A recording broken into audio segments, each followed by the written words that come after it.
All right, so this is the start of the first door bolt for the shop. And I've got my friend Christopher here swinging a sledgehammer for me. It's his first time doing this, even though we've been friends for a very long time. Anyway, so we've drawn this out of this bar of reclaimed wrought iron, came off of a friend's farm. And the next step is going to be to draw the spring for the bolt out. So it'll be one piece. The spring will be drawn out thin and then wrapped around and folded underneath the body of the bolt. And this is the door bolt that I'm drawing most of my inspiration for this one from. So right now we've just made this part here of the bolt, and I'm shouldering in here to make this section, and then we'll have a right angle and a nice curve to make.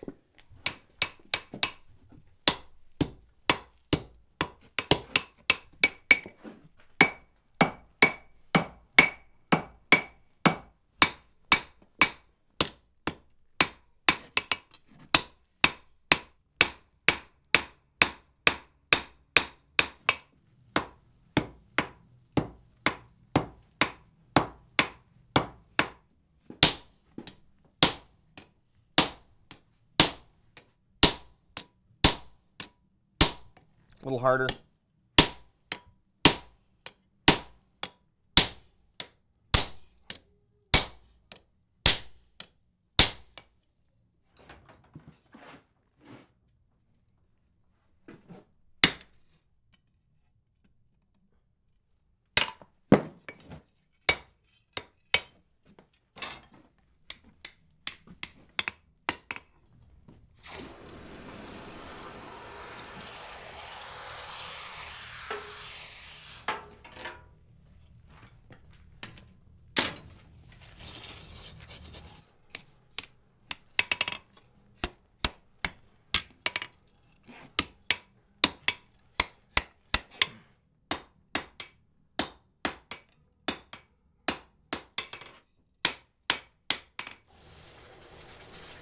All right, Christopher, sledgehammer.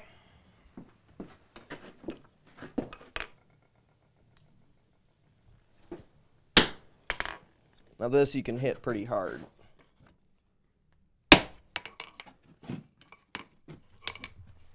So I'm actually on the third attempt on this bolt. Screwed it up twice this morning.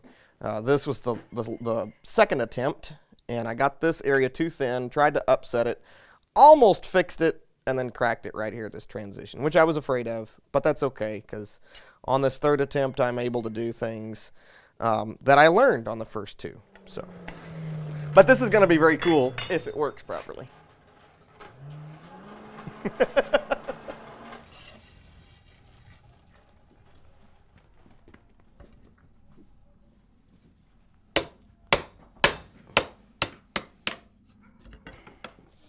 Okay, I overdid it a little bit, but it'll be all right.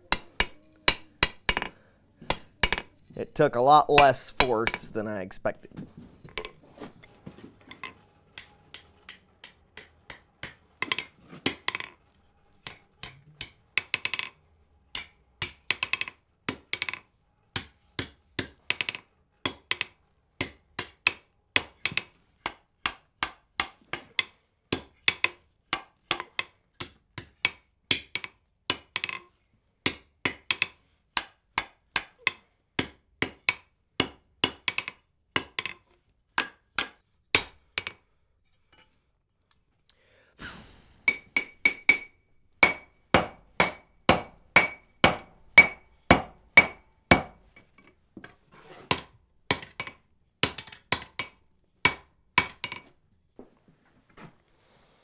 I need to decide how tall I want this thing. I would really like it about that high, where I don't really have to bend over to operate it. So maybe this height a minimum. I don't have a tape. Who needs a tape? Okay, so do you use calipers or dividers or compasses much in your cabinet making work? Yeah, interior trim work, all that stuff? I use a compass some, but I'm sure you've heard of a story pole. Mm-hmm. Yeah. I use those a lot. Yeah, yeah. So the double calipers are a fairly common blacksmith's tool, or used to be anyway. And it's just so you can hold two different measurements at the same time. So sometimes if I need to take a bar of iron down to a specific dimension, say I want it 3/8 thick or 1/2 inch thick, as the case may be, and 1.5 inches wide, then this will hold the one measurement and this will hold the other. Okay, cool. Really, really easy. And then the reason, and I think it would be great to have it engraved on there, but I always mark mine with chalk, because if I'm holding two different measurements that are very similar but not the same, you know, say 2 1/8 and 2, right, then you automatically, just by a glance, you know which side is the lesser and which is the greater. But anyway. Also, I really like using dividers to literally divide a measurement. And this works when I'm looking at a drawing that's not full scale. right, If I have a dimension, and I know, well, this piece is supposed to be 15 inches long, then I can simply play with this on paper until this is 15, until this makes up 15 steps across the drawing, and then it's a super easy thing to just scale. Use this to take any dimension from the drawing. Right. You know what I mean? right.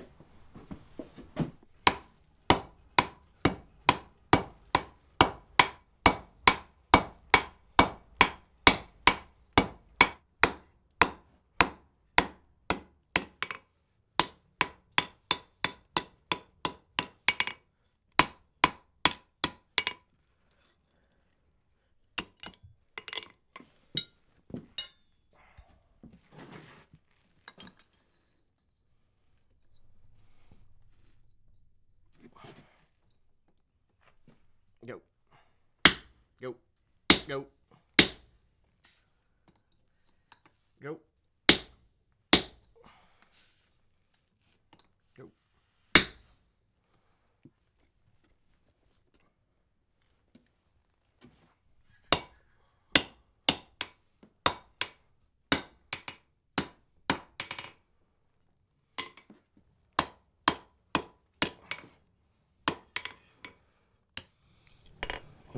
Making me nervous.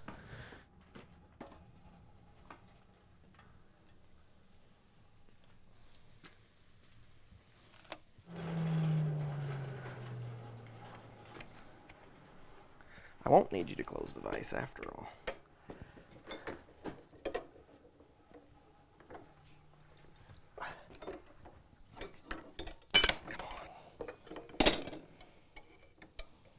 Couldn't have possibly fumbled that more.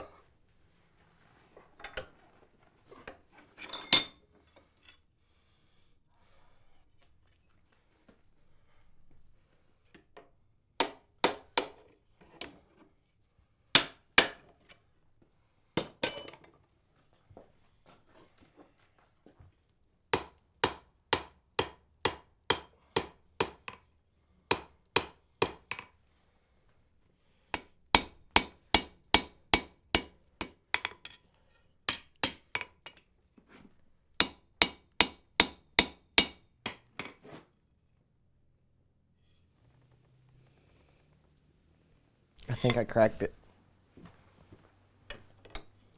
So here's where we got to on our door bolt. It was coming out beautifully. I got the knob forge welded on the end, and then because the light was getting low, I worked it a little too cold. I knew better, but I broke the knob clean off.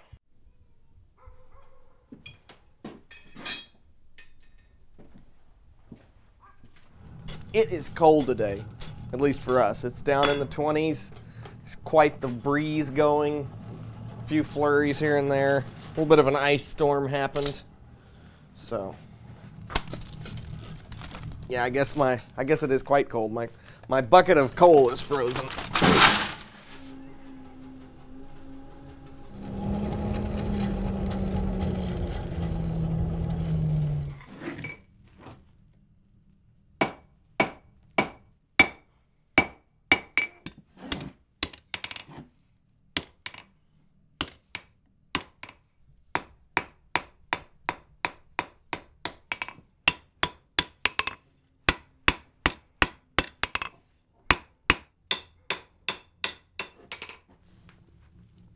Hmm.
Well, that was spectacular.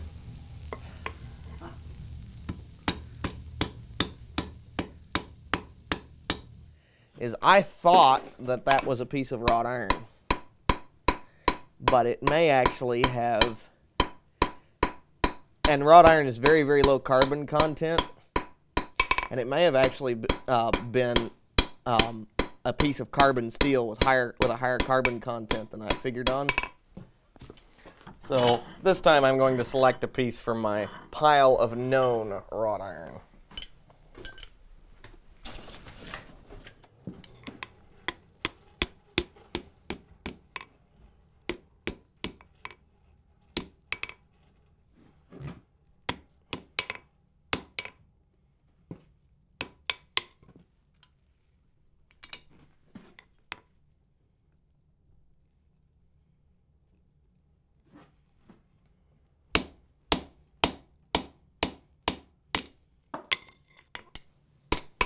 I will say that was a lot easier to cut off, which is an indicator to me that other piece was probably high carbon steel. Because it really did surprise me. Now that reminds me, it surprised me how hard it was to cut off. And I shouldn't have cut it off all the way, because now I just made my job more difficult. But that's okay.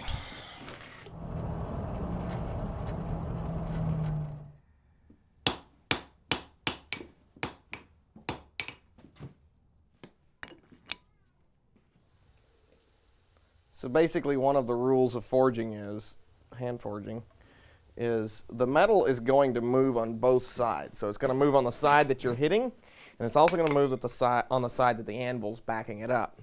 But because the force is coming from the hammer, the metal's going to move more on the side that the hammer hits. And you can use this to your advantage.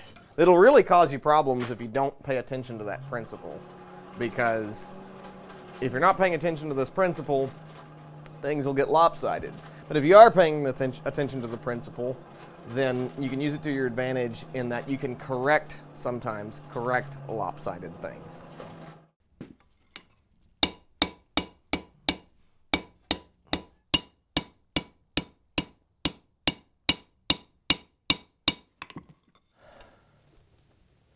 Making me really nervous. That's what I said last time, right before I broke it.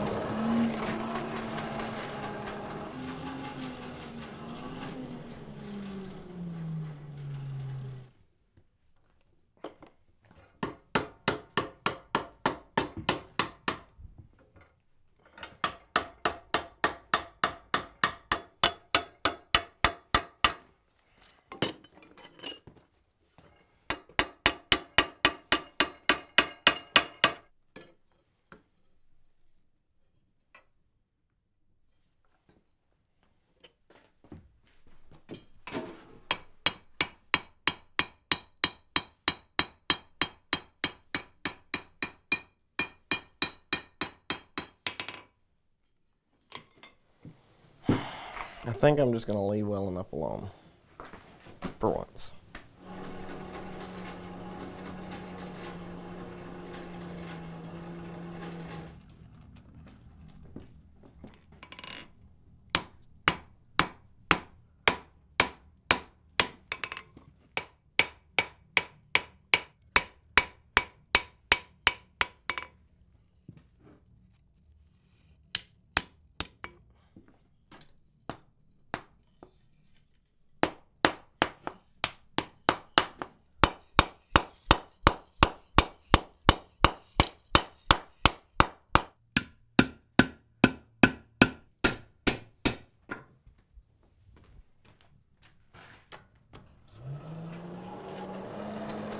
Wood comes in really handy in a blacksmith shop because it provides you a surface that you can work a piece of metal on but protect one side.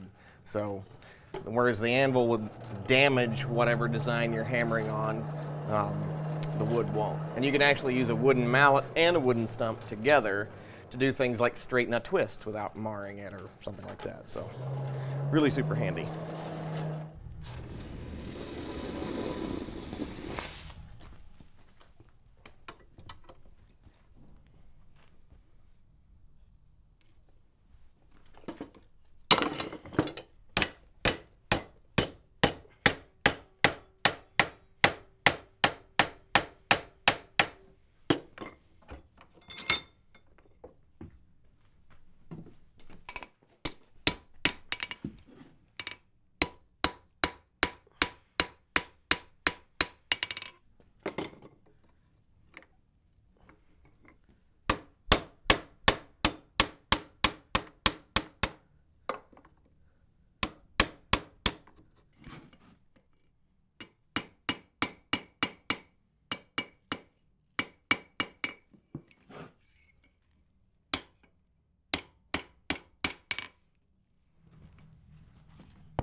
So I want the bolt to be spaced about 1 inch off of the plane. So I want the bottom of this S-curve to be about 1 inch behind this plane of the bolt. So I'm simply using this flat anvil with this block, 1 inch block, to achieve that.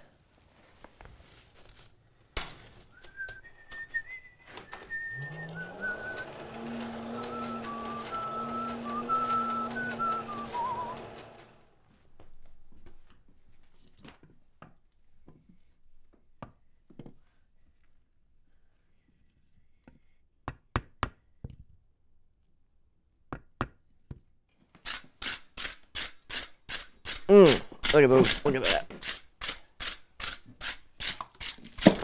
Not that. So I pretty much could not be happier with how this, well, I probably could, but almost couldn't be happier with how this forging's come out. Especially after all the struggles I've had with it. I had to try several times, but I mean, really, it's kind of rough and crude because I'm not much of a blacksmith, but I'm pretty happy. For me, it's good work. So right now we're just going to move on to filing and fitting. We're going to get this thing filed, the moving part of the bolt, so that I can then make the staples to fit that will hold it to its back plate.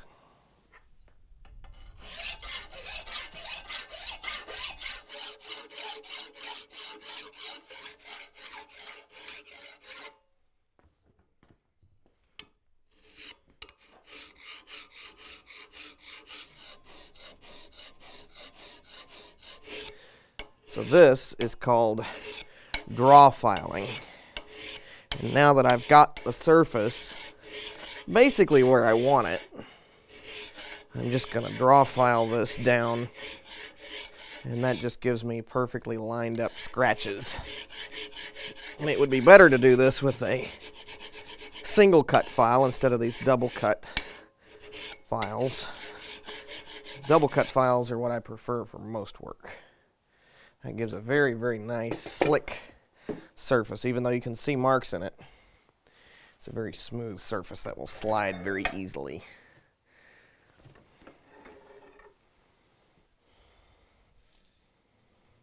So now I'm just going to use these calipers, now that I have filed the sides of the bolt, to just check and see how consistent the thickness is all the way down.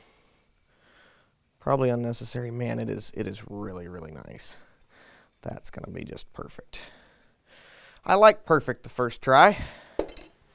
I can live with that.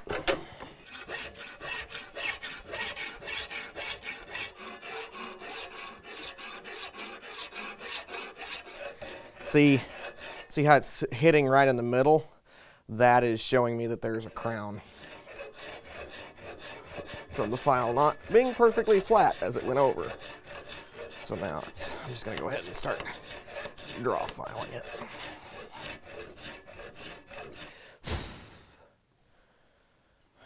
I'm going to switch back to my more aggressive file and go ahead and take off some more of the spots, the black spots, and then go back to draw filing.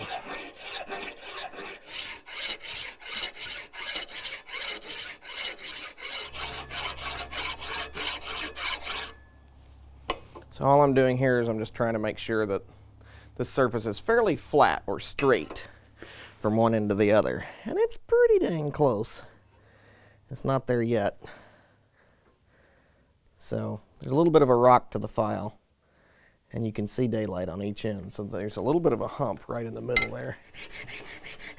I grabbed a smaller file, which is a little bit finer, and it'll give me a smoother surface.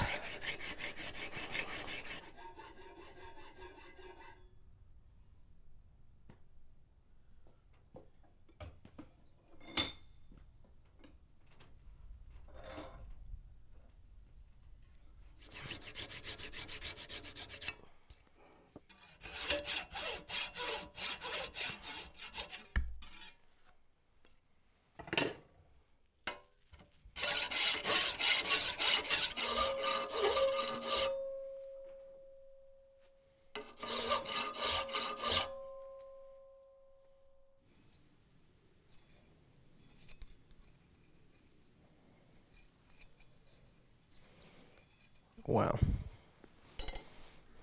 that is really, really close.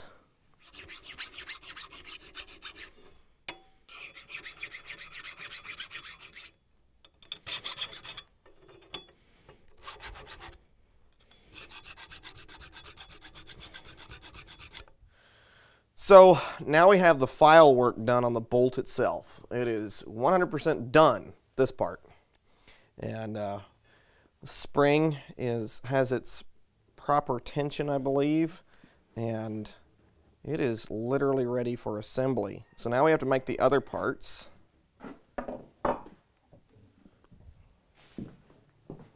And the first part I will be making is going to be the back plate. And I need a plate about 3 inches wide by about 11 inches long or so. And I'm actually going to make it out of this 1-inch round wrought iron because I believe this piece of iron is fairly high quality. We're fixing to find out. So, going to be lots of hammering.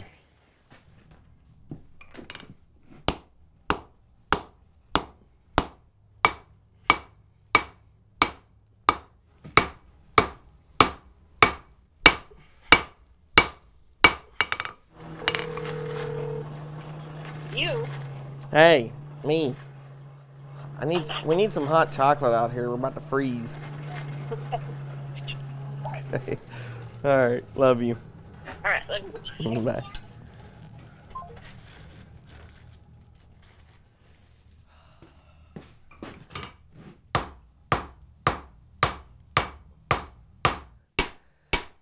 So, forging wrought iron out into a thin sheet like this is one of the greatest tests of its quality. And if it is decent quality, it won't split apart and crack all over the place. But keeping it really, really screaming hot, like at forge welding temperature, while spreading it is also crucial.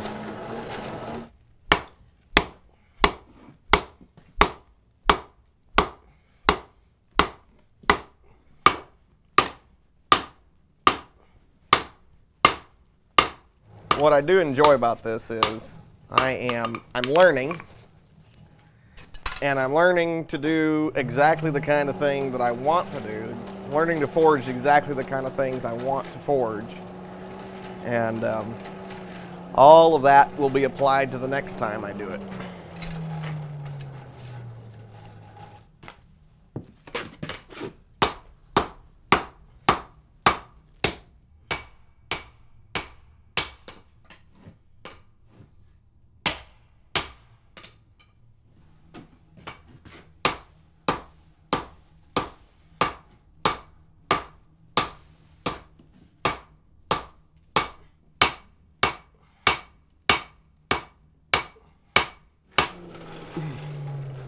Look at that. Look at that, look at that. Woo! That is the most heavy hammering I've done in a while.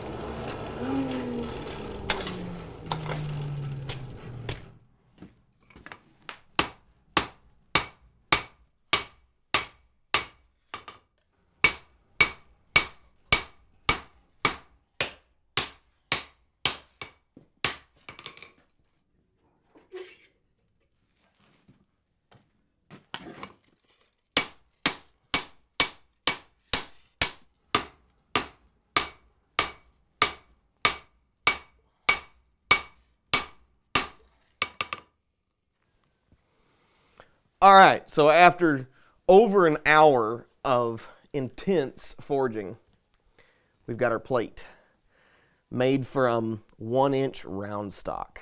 I only used the round stock because I thought it was pretty good quality wrought iron, and it does appear to have been pretty good quality wrought iron. So this is the back. This is going to be the back plate for our door bolt, which we will assemble in the next part of our video series. And this is really a big hurdle, and I'm super excited to move on to the next steps, which will be making the staples that will fix the bolt to the plate, and then final assembly, and that'll go quick. That'll go quick.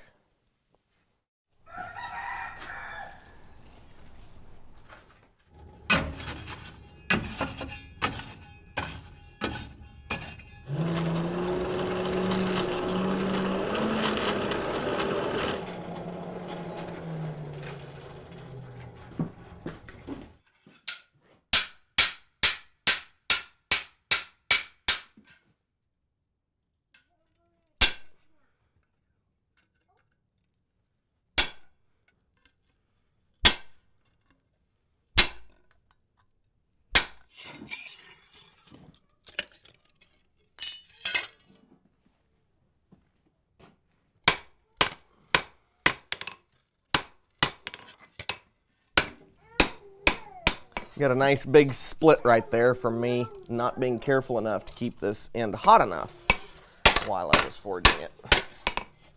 But that's okay, it won't hurt anything.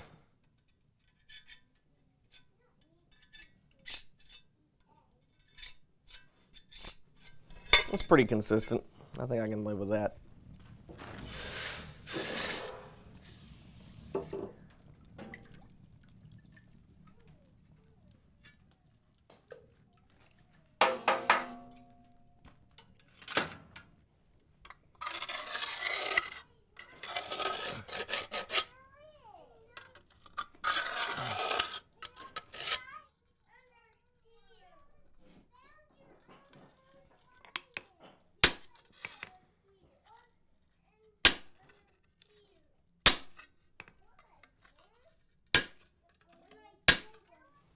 So when doing any kind of cutting operation on the anvil, which is a great place to cut, you should be very, very careful not to accidentally cut all the way through onto the anvil face. it's generally a good idea to score and then break the piece off afterward. In this case, the wrought iron is so, I guess, brittle and soft at the same time that it's just kind of breaking off. So I need to be really, really careful or I'll cut all the way through. And if you're not comfortable doing this without cutting all the way through, you should put a plate of soft steel on top of the anvil to protect it underneath what you're cutting.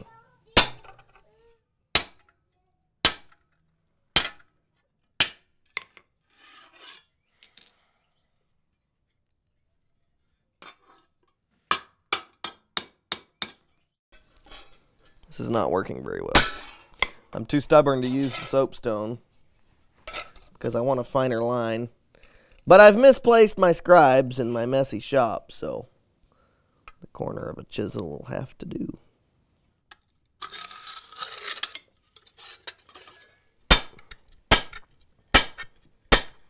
So for this kind of work, I find that a slightly curved chisel works best.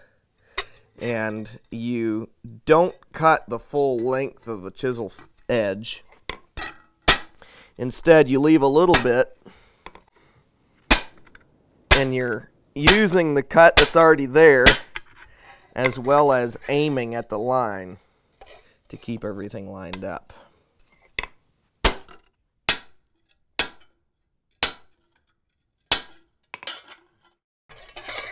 Now, it would be very easy to take that to the vise right now, clamp that edge in the vise, and just rock it back and forth. But the thing is, I don't really want to get up out of my chair unnecessarily. This works just fine.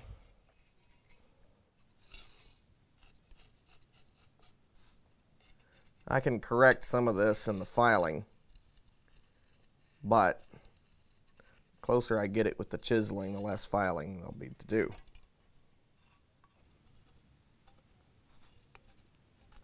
Kind of matches the decoration on the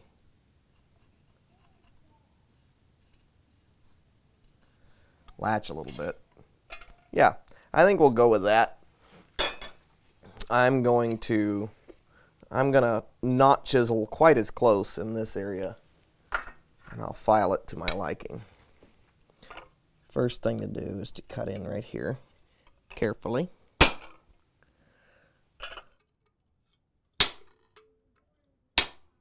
So a narrower curved edged chisel is nice for doing curved lines.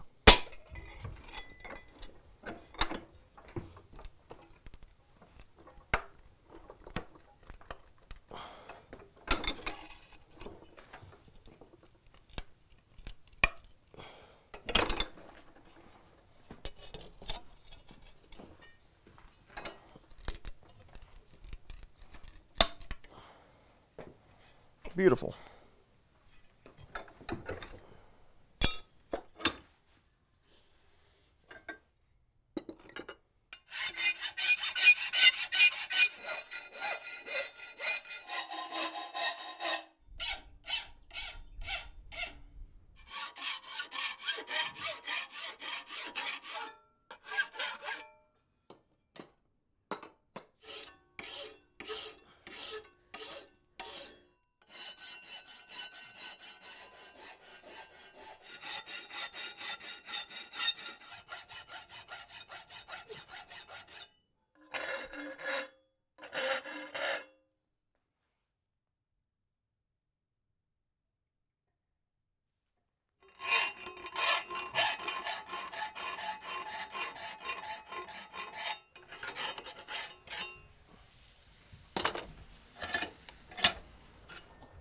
So there is our finished back plate.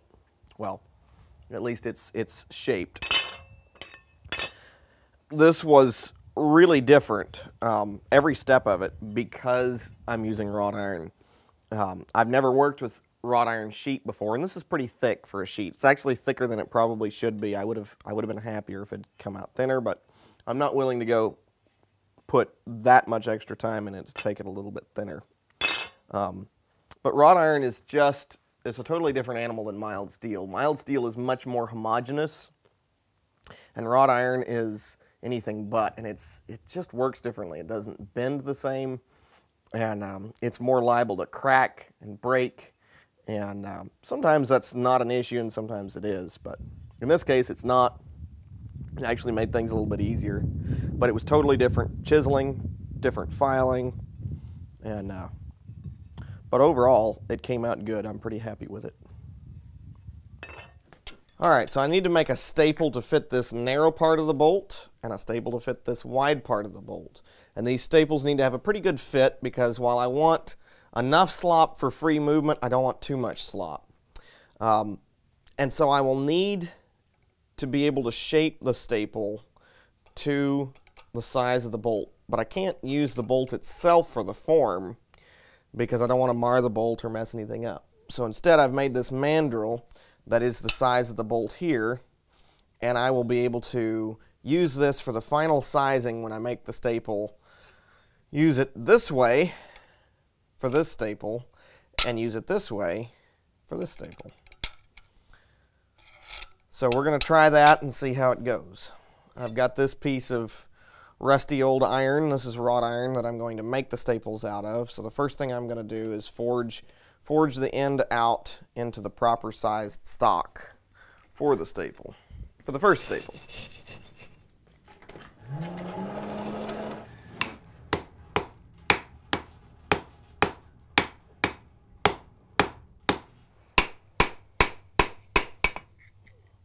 Alright, so that's about a 1/2 inch wide and 2 1/4, 2.5 inches long, somewhere in there.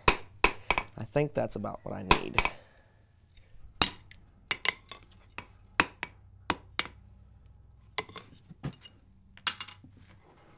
Now we're going to bend this into a horseshoe, essentially. Something like that. Cut it.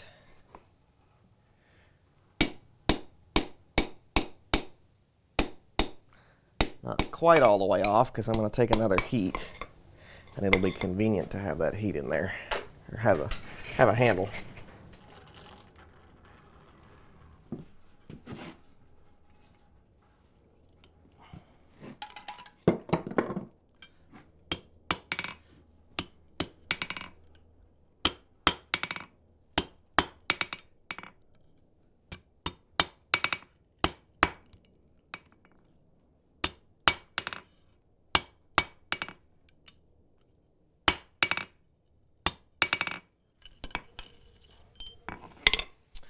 Alright, it's looking pretty good. I did kind of want the corners on top to be a little bit more square. I have to be really careful with this or I'll develop cracks inside the corners. But I think I'm going to go ahead and try to square those corners up by driving the top down.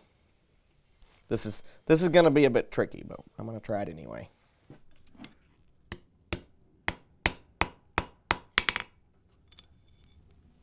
Ooh, it's making me nervous.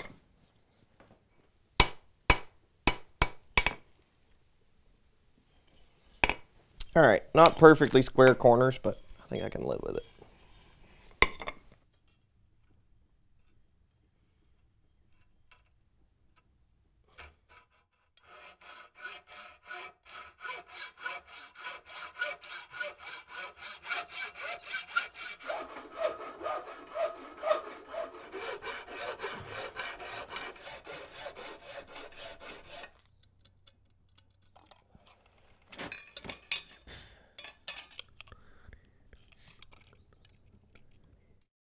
We have to punch some slots.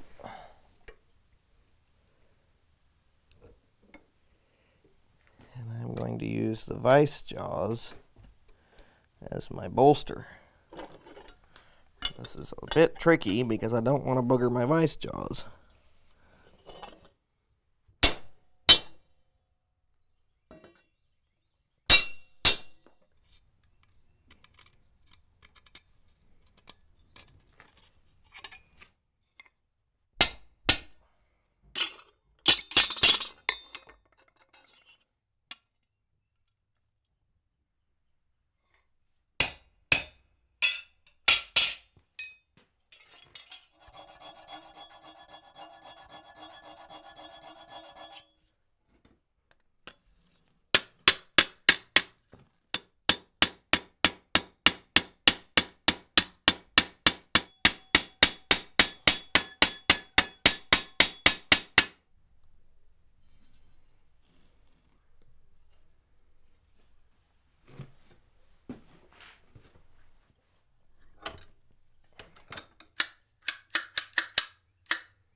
had me scared there for a minute because this staple cinched down a little bit too tight where the bolt wouldn't slide, and then but it had a little bit extra room sideways, so I was able to pinch it in the vise and loosen it up just perfect. It's always great when something is actually fixable.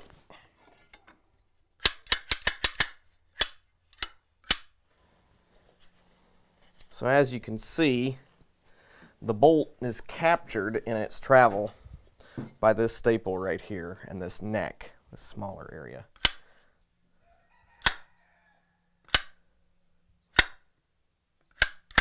So one of the most satisfying things about this build to me that probably most people will never care about is that it was made from wrought iron, reclaimed wrought iron, every single piece of it. And I actually have the remnants from every piece right here.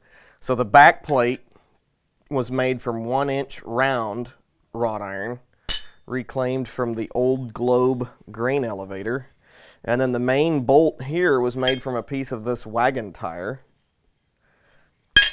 And the knob on the end was made out of a collar of this 1/2-inch square wrought iron rolled up and forge welded on. The staples were each made from a piece of this rusty old bit. And that's just, it's really, really satisfying to use the materials that blacksmiths have been using for thousands of years, i.e. wrought iron, and turn a pile of scrap into something like that.